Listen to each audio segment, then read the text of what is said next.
श्रीराम. आपल्या सर्वांच्या हृदयस्थ वसणाऱ्या आत्मारामास साष्टांग प्रणिपात करून गोस्वामी तुलसीदास रचित श्री रामचरितमानस या ग्रंथातील जो तृतीय सोपान अरण्यकांड याचं आपण चिंतन करत आहोत. सज्जन हो, हे आपलाच कथा चिंतन क्रमांक 766. आपण रावण आणि मारीजाचं हे कृत्य जे त्यांनी या दंडकारण्यामध्ये केलं त्याचं चिंतन करत आहोत. रावण जो या भगवंताशी अत्यंत कट्टर विरोध करून आपली सद्गती प्राप्त करू इच्छित आहे, त्यासाठी त्याने मारीचाला निमित्त केलं.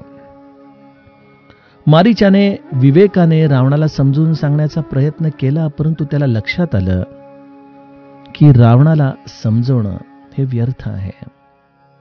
मृत्यू अटळ आहे हे मारीचाने ओळखलं आणि मग अत्यंत विवेकाने अंतःकरणात विचार केला, जर मृत्यू यायचाच आहे तर तो रामाच्या हातून का नको, असं म्हणून मनामध्ये अत्यंत हर्षित झालेला मारीच मृत्यूच्या दिशेने जाऊ लागला.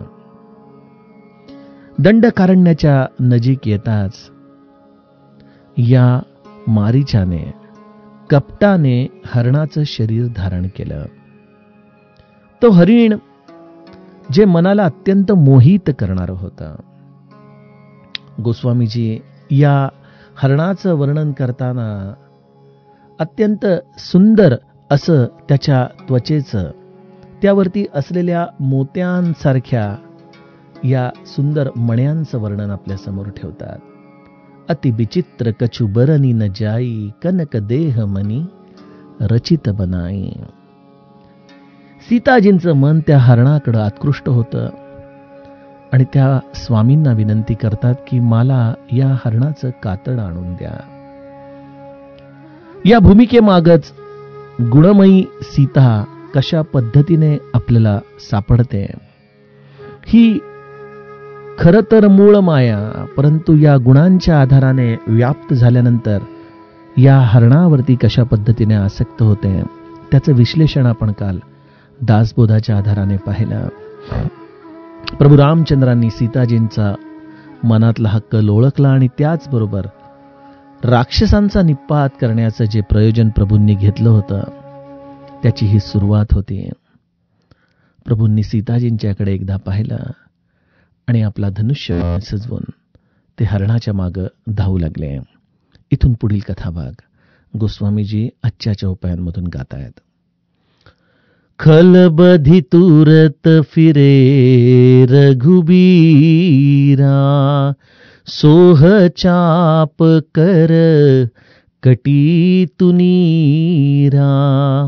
आरत गिरा सुनी जब सीता, कह लक्ष्मण सन परम सभीता. जाहु बेगी संकट अति भाता, लक्ष्मण बिहसी कहा सुन माता. भृगुटी बिलास सृष्टि लय होई, सपने हु संकट परई की सोई. मरम बचन जब सीता बोला, हरि प्रेरित लक्ष्मण मन डोला. बनदीसी देव सौंपी सब काहू, चले जहां रावण ससिराहू. सून बीच दस कंधर देखा, आवा निकट जती के बेशा. जाके डर सुर असुर डेराही, निसिन नीद दिन अन्न न खाही, सोदस सीस स्वान की नाई।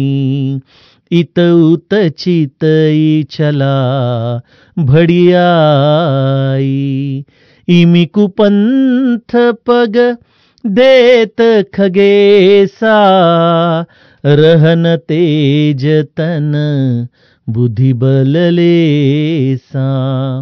नाना विधि करी कथा सुहाई, राजनीति भय प्रीति देखाई। कह सीता सुनु जति गोसाई, बोले हु बचन दुष्ट की नाई। तब रावण निज रूप देखावा, भई सभय जब राम सुनावा। कह सीता धरी धीर जुगाढ़ा, आई गयऊ प्रभु रहुखल ठाड़ा। जिमि हरि बुधई क्षुद्र ससचाहा, भयसी काल बस निसिचर नाहा। सुनत बचन दस शीस रिसाना, मन महु चरण बंदी सुखमाना। क्रोधवंत तब रावण लीनि सी रथ बैठाई, चला गगन पथ आतुर भय रथ हाकिन जाय सियावर। रामचंद्र प्रिय हो।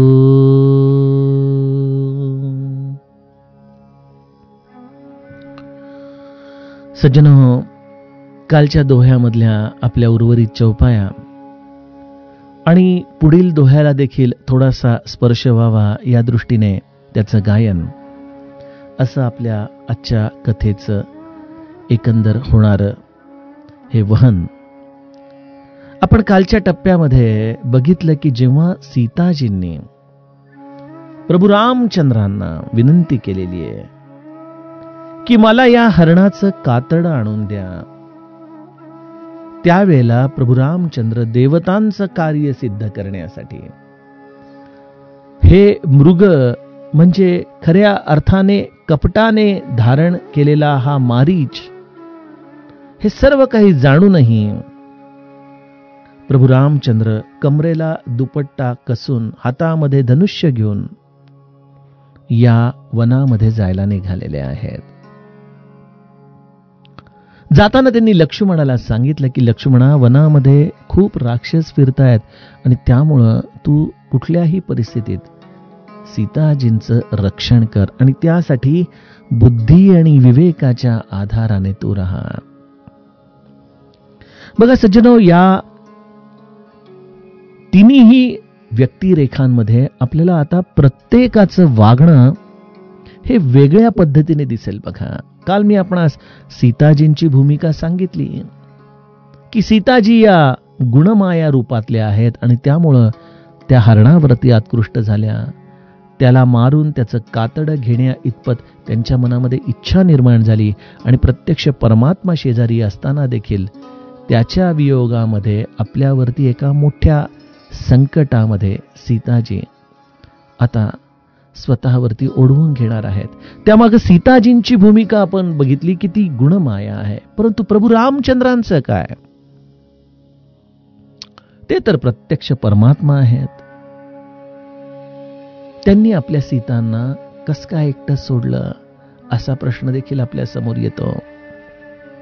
अर्थात प्रभू रामचंद्रांची ही लीला आहे, ते सर्व जाणतायत आणि यातून राक्षसांचा निपात करणं हे त्यांच्या खरं तर अवतार कार्याचं प्रयोजनच होतं. परंतु जेव्हा आपण या घटनेचा संदर्भ आपल्या आयुष्याशी लावतो आणि सज्जनो, आपल्या आयुष्यामध्ये देखील जेव्हा संकट येतात, तेव्हा जो आपल्या अवतीभोवती हा परमात्मा सदैव चैतन्य रूपाने आहे, तो अशा वेळेला त्या संकटांपासून ती येण्याच्या आधीच आम्हाला का बरं वाचवत नाही, असा प्रश्न आपल्या समोर अनेकदा येतो. बऱ्याचदा या अशा संकटांमध्ये आल्यानंतर आमच्या मनामध्ये स्वाभाविक एक प्रश्न येतो की भगवंता, मी तुझा एवढा जप करतो, उपासना करतो, मग ही संकट माझ्याच बाबतीत का रे? तर याचं सज्जन सर्वप्रथम उत्तर आपल्या अंतःकरणामध्ये कुठेतरी घट्ट धरून राहा. की बघा, जसा एखादं लहान मूल शाळेत जायला लागल्यानंतर त्याला बालवाडीमध्ये 1ली 2री मध्ये जे प्रश्न विचारले जातात, त्याऐवजी जर त्याला 10वीचा प्रश्नपत्रिकेचा पेपर दिला गेला तर अर्थातच त्याच्याकडून त्यापैकी कुठल्याच प्रश्नाचं उत्तर दिलं जाऊ शकत नाही. परंतु तेच मूल जसं जसं पुढे शिकत जातं आणि जेव्हा मग 10वीचा अभ्यास समजून उमजून त्याची उत्तर देण्या इतपत त्याच्यामध्ये बौद्धिक सामर्थ्य तयार होतं, त्याच वेळेला त्याला तो हा पेपर दिला जातो. परमार्थामध्ये देखील भगवंत आम्हाला मानसिकतेतून घडवत असतो आणि जेव्हा आमच्यावरती संकट येतं त्यावेळेला समजून घ्यावं की भगवंताने आमची तेवढी पारमार्थिक आता कदाचित योग्यता जाणली आहे की इतके वर्ष हा सत्संग करतोय, इतके वर्ष हा सर्व तत्वज्ञान ऐकतोय, आता ह्याच्यावरती संकट आल्यानंतर तो याची उत्तर कशा पद्धतीने देतोय. अन्यथा काही मुलं असतात बघा वर्गामध्ये, असं वाटतं की ते अत्यंत एकाग्रतेने चाललेलं लेक्चर ऐकतायत, चाललेला अभ्यास पाहतायत, परंतु त्यांच्या मनामध्ये मात्र काहीतरी वेगळाच विचार चाललेला असतो. त्यामुळे केवळ देहाने ते तिथं असतात. त्याप्रमाणे बऱ्याचदा आमचा परमार्थ देखील या सत्संगतीमध्ये असाच चालतो. संतांची वचनं ऐकून ऐकून ती तोंडपाठ होतात. अनेक उतारेचे उतारे आम्ही तोंडपाठ करून बसतो, परंतु हे आम्हाला कळत नाही की हे पाठांतरासाठी नाही तर आचरणासाठी आहे. आणि जेव्हा जीवनामध्ये एखादं संकट येतं त्याच क्षणी आम्ही हडबडून जातो. आम्हाला कळत नाही की आता आपण नेमकं काय करावं, कसं वागावं. आणि पहिला प्रश्न आम्ही आपल्याच आराध्याला, आपल्या सद्गुरूंना विचारतो की हे संकट माझ्यासाठी का? जशी माऊली ग्रास देते मुलाला, तसे बोधुनी ज्ञान पाजी जनाला. सज्जनो, भगवंत आम्हाला एक संधी देतो आपला परमार्थ किती मुरला आहे याची तपासणी करण्याची. जग हे मिथ्या आहे हे शब्दांनी बोलणं फार सोपं आहे, ग्रंथांमधून त्यावरती प्रवचन करणं आणखीन सोपं आहे, परंतु खिशामधले जर 500 रुपये कुठं हरवले तर त्याची लागलेली चुटपुट मनुष्याला जगाचं मिथ्यत्व हे कधीच समजून सांगू शकत नाही. आपल्या घडलेल्या प्रसंगांना आपण कसं स्वीकारतो यावरून सर्व सत्संग, यावरून सर्व उपासना, यावरून सर्व साधना, यावरून सर्व परमार्थ हा ज्याचा त्याने मोजायचा आहे. पुन्हा आम्ही माझ्या मुख्य मुद्द्याकडेच येतो की हा जगाच्या प्रभावासाठी सांगायचा मुद्दा नाहीये, हा आपणच आपल्या अंतरंगात ओळखायचा मुद्दा आहे. अजूनही माझे हात पाय किती लटपटतायत, मी किती भयभीत होतोय. माझा त्याही परिस्थितीमध्ये माझ्या सद्गुरूंवरती असलेला विश्वास ढळतो का दृढ राहतो, या सर्व गोष्टींचं मोजमाप हे ज्याचं त्याने करायचं आहे बघा. आणि त्यामुळं भगवंत देखील जेव्हा सीताजींच्या समोर हे सर्व आलेलं संकट जाणूनही त्यांना एकटं सोडतोय, यामाग सुंदरकांडमध्ये गेल्यानंतर आपल्याला पहिला प्रश्न जो रामाने हनुमंताला विचारलेला आहे तो लक्षात ठेवला पाहिजे. कह हुतात के ही भांती जानकी, रहती करती रक्षा स्वप्राण की. हनुमंता, मला सांग बाळा, जानकी कशी राहते, कसं स्वतःचा सांभाळ करते, तिचे विचार कसे आहेत. म्हणजे प्रत्यक्ष भगवंत देखील भक्तावरती आपदा आल्यानंतर त्याचं मोजमाप, त्याच्या अंतरंगाची अवस्था ही सद्गुरूच्या आधाराने अभ्यासत असतो, पाहत असतो. त्यामुळे इथं रामरायावरती जे दोषारोपण केलं जातं, आपल्याकडं राम आणि कृष्ण हे दोन्हीही आराध्य आहेत, परंतु लोक बऱ्याचदा स्वतःच त्या दोघांमध्ये स्पर्धा लावतात की मला रामापेक्षा कृष्णच आवडतो बाबा. कृष्णाचं कसं सगळं मोकळं चाकळं आहे, जे काही आहे ते स्पष्ट आहे. रामाने एकदा सीताजींचं अपहरण झाल्यानंतर त्यांना सोडवून काय आणलं आणि पुन्हा अयोध्येमध्ये आल्यानंतर एका परिटाच्या सांगण्यावरून त्यांचा त्याग काय केला, हे अशी आदर्श तत्व आम्हाला काही कळत नाहीत, असं म्हणून रामावरती देखील सामान्य जीव दोषारोपण करायला निघतो. एकच राम, एकच कृष्ण, यामध्ये भेद करणारे आम्ही अज्ञानी जीव, हे सर्वप्रथम आपण आपल्या अंतःकरणात कुठेतरी नीट समजून घ्या. आणि दुसरी गोष्ट, जे या रामायणामध्ये असलेलं अद्वैत तत्व आहे त्याची अजिबात ओळख नसल्यामुळं आम्ही त्यांना आमच्यासारख्या मानवी लीलांच्या दृष्टिकोनातून पाहतो. आणि मी तर पुढे जाऊन म्हणेन की ज्या श्रीकृष्णाच्या चरणी माझं नितांत प्रेम आहे, ज्याच्या सुंदर रूपाने, त्याच्या नामकन संकीर्तनाने माझा कंठ हा अनेकदा भरून येतो, अशा श्रीकृष्णाचं चरित्र तर आणखीन अतर्क्य आहे सज्जन. प्रभू रामचंद्रांचं चरित्र तर मर्यादा पुरुषोत्तमाचं आहे. श्रीकृष्ण हा अमर्याद आहे. त्याच्या चरित्रामध्ये तर कुठले बुद्धी तर्क हे आपण चालवू शकत नाही. त्यामुळे या परमतत्वांची चरित्र ही जशी आहेत, समजली ठीक आहे, नाही समजली तरी ठीक आहे, परंतु एक करावं, त्यांच्यावरती उगीच आपण दोषारोपण करायला जाऊ नये. आपली तेवढी पात्रताच नाही हो. त्यामुळं परमात्मा या आपल्या लीला चरित्रामध्ये राक्षसांचा निपात करण्यासाठी जानकीला एकटी सोडतो. आणि त्याचबरोबर या आपल्या परमभक्ताच्या अंतरंगामध्ये त्याची ही अवस्था देखील तो अनुभवतो, अभ्यासतो. त्याची ती परम व्याकुळता कशी आहे ते देखील प्रभू रामचंद्र आपल्या हृदयामध्ये जाणतात. दोन्ही ठिकाणी या विरहाच्या तप्त ज्वाला, एके ठिकाणी राम, एके ठिकाणी सीता. आणि त्यामुळं या दोघांच्याही या विरहामधले जे संदेश आहेत, जे हनुमंताने दोघांना एकमेकांचे दिले, यामध्ये अग्नी हा मुख्य प्रतिनिधी आहे सगळ्याचा. सीता स्वतःला भस्मसात करण्यासाठी अग्नीची मागणी वारंवार लंकेमध्ये करते. आणि राम देखील म्हणतो की या सुंदर सृष्टीमधल्या सर्व सुंदर सुंदर गोष्टी सीते तुझ्याशिवाय मला अग्नीसारख्या वाटतायत ग. हे मनुष्य लीलेमधलं विरहाचं नाट्य प्रभू रामचंद्र आणि सीताजींच्या रूपाने, हे मूळ माया आणि हा परमात्मा जरी ते अद्वैत असले तरी विरह रूपाने अंतरंगामध्ये ही संवेदना जाणून घेत आहे, जी सामान्य जीवाच्या बुद्धिमत्तेच्या संवेदनांच्या कक्षेच्या पलीकडची आहे.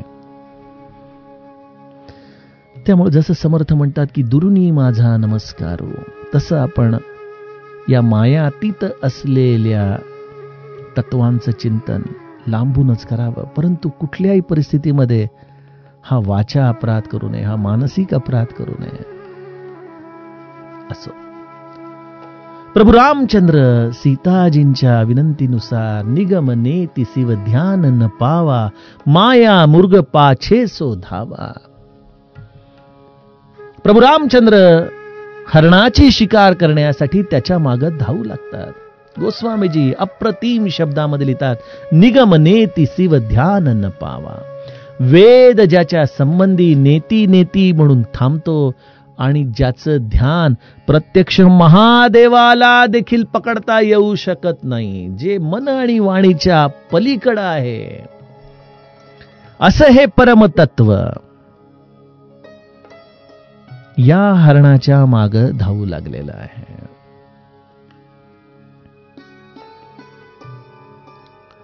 मी जे आपण सांगायचा प्रयत्न करत होतो जणू काही गोस्वामीजींनी ते एका चौपाईच्या अर्धचरणामध्येच आपल्याला सांगून टाकलं. सज्जनो, की रामाच्या व्यक्तित्वाविषयी जे काही मन बुद्धी विचार करू शकेल त्याच्या आधाराने आपण रामाला सामावून घेऊ शकत नाही. अहो, आपण तर सामान्य जीव आहोत, दृश्यामध्ये अडकलेले, परंतु जो परम शिव आहे, जो या सगळ्यांपासून परे आहे, तो देखील आपल्या ध्यानावस्थेमध्ये आपल्या हृदय सरोवरात असलेल्या या प्रभू रामचंद्र रूपी हंसाला निश्चित तो तेच आहे अशा पद्धतीने त्याचं वर्णन करून सांगू शकत नाही. असं हे मन आणि वचनांच्या पलीकडं असलेलं प्रभू रामचंद्र रूपी तत्व. परंतु काय गंमत आहे, या लीला चरित्रामध्ये मनुष्य रूप घेऊन एका हरणाच्या शिकारीसाठी त्याच्या मागे धावतोय. आहा हा, काय सुंदर रूप आहे रामाचं. भगवत कृपेने सज्जनो ते रूप आपल्या डोळ्यासमोर आणा. सुंदर निळाशार तो प्रभू, हातामध्ये धनुष्य आहे, भाता आहे कमरेला बांधलेला, बाण आहे त्याच्यामध्ये. भगवंताचे सुंदर सुंदर कोमल त्वेषाने या भूतलावरती धावतायत. त्याचं जेव्हा पावलं उचलली जात आहेत ना त्या जमिनीवरून, तेव्हा त्या तळपायाच्या खाली असलेलं प्रभू रामचंद्रांच्या या सुंदर मांगल्याच्या खुणा जणू काही आपल्याला दिसत आहेत. भूतल प्रत्येक ठिकाणी त्याच्या स्पर्शाने अत्यंत पावन होत आहे. काही अंतर पुढंच मारीच आहे, अत्यंत विलक्षण असं ते हरिण, त्याची ती चपळता, त्याचा तो वेग. गोस्वामीजी म्हणतात, कबहु निकट पुनी दूरी पराई. कधी कधी तो देखील भांबावून जातोय की अरे, रामाच्या जवळ जाऊन पाहावं त्याला, आणि म्हणून कदाचित त्याचा वेग थोडा कमी होतो. रामराया त्याच्या निकट येतो, परंतु रामराया निकट आलेला पाहताच पुन्हा हे हरिण रामाचा सहवास अजूनही काही क्षण मिळावा म्हणून आणखीन वेगाने धावतंय, आणखीन थोडं अंतर घेतंय. चरित्राच्या आधाराने विचार केला तर एकच गोष्ट आहे की प्रभू रामचंद्रांना या पर्णकुटीपासून बरंच अंतर हरणाला दूर घेऊन जायचंय.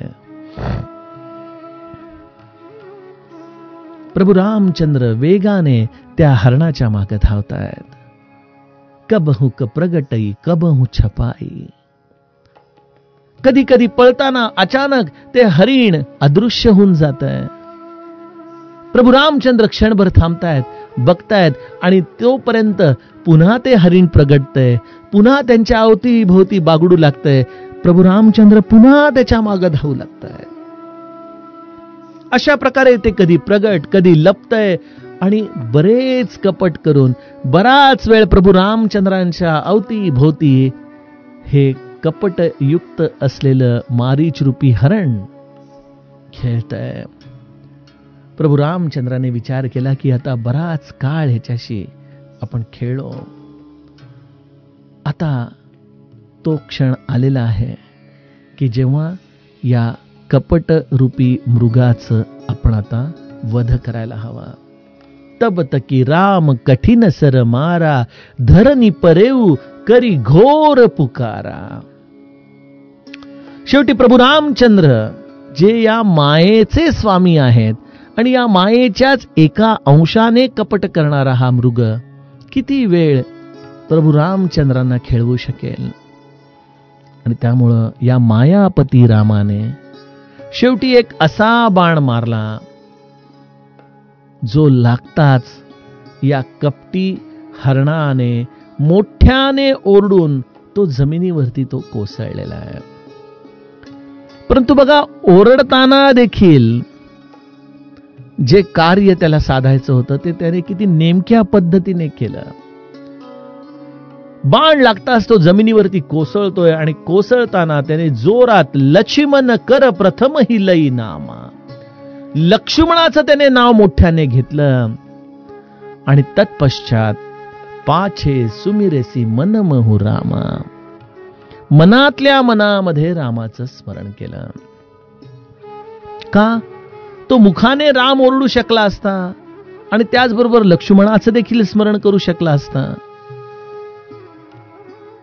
परंतु ज्या या कपटनाट्यामध्ये त्याला जे कार्य साध्य करायचं होतं त्यासाठी लक्ष्मणाचं नाव जोरात ओरडणं आणि तत्पश्चात आता आपला हा देह त्यागाचा आहे म्हणून प्रभू रामचंद्रांचं मनातल्या मनात त्याने स्मरण केलं. आणि प्राण सोडते समयी या राम नामाच्या आधाराने त्याचं कपट गळून पडलं. कपट गळून पडताच त्याच्यामध्ये जे त्याचं मुख्य रूप आहे ते प्रगटलं. बघा सज्जनो, जीवनामध्ये सगळ्यात आयुष्याच्या शेवटच्या क्षणी रामनामाचं का महत्व आहे हे जणू काही या मारीच चरित्रामधून आपल्याला कळतं.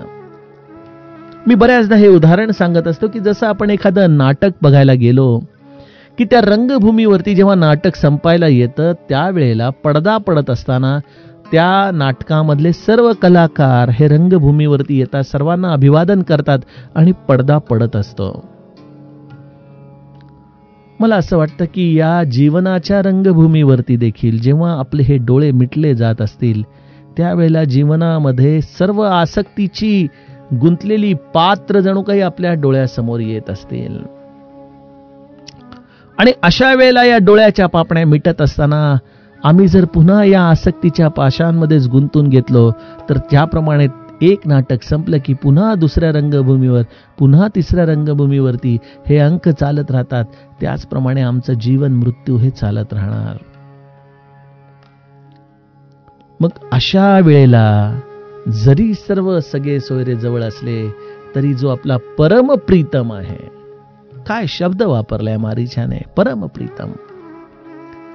आणि परमप्रीतीचं हे लक्षण आहे की या सगळ्यांमध्ये माझा अत्यंत जो प्रियतम आहे तो राम, त्याचं स्मरण अंतकाळी होताच सर्व प्रकारचे दंभ, सर्व प्रकारची कपट ही आपोआप गळून पडतात. त्याला वेगळं काहीच करावं लागत नाही. कपटाने मृगाचं रूप घेतलं, रामाला सीताजींपासून दूर नेलं, परंतु राम नामाचं स्मरण होताच ते कपट गळून पडलं आणि आपण जसे आहोत तसे मारीच रामाच्या समोर आलेला आहे. त्याचं तेच राक्षसी रूप प्रगट झालं. परंतु राक्षसी रूप जरी असलं तरी विलक्षण सात्विकतेने भरलेलं ते रूप होतं. रोमा रोमामध्ये रामाचं स्मरण होतं. डोळ्यामधून वाहणारे हे अश्रू भगवंताच्या विषयी अपार प्रेम व्यक्त करत होते. सुमिरेसी राम समेत स्नेहा. प्रेमपूर्वक प्रभू रामचंद्रांचं ते स्मरण करणारं या मारीच्याचं व्यक्तित्व. सर्वज्ञ प्रभू रामचंद्रांनी त्याच्या हृदयातलं प्रेम ओळखलं. भगवंताला तिथं शब्द लागत नाहीत. भगवंत त्यावेळेला तुमच्या हृदयामध्ये खोल खोल नेमकं कोण रुतलेलं आहे ते बरोबर आपल्या या अंतसमयी पाहतो. बघा का आयुष्यभर श्री महाराज आपल्याला नामस्मरणाचा अभ्यास करायला सांगतात, कारण अंतिम समयी आपली ही वासना कुठं रेंगाळता कामा नये आणि तो क्षण आमच्या हतबलतेचा असतो. आजपर्यंत आम्ही अनेक दंभ केले, परंतु त्या अंतसमयी जेव्हा आमची सर्व इंद्रिय, आमची सर्व गात्र ही विकल झालेली असतात त्यावेळेला कुठला दंभ करणार सज्जनो.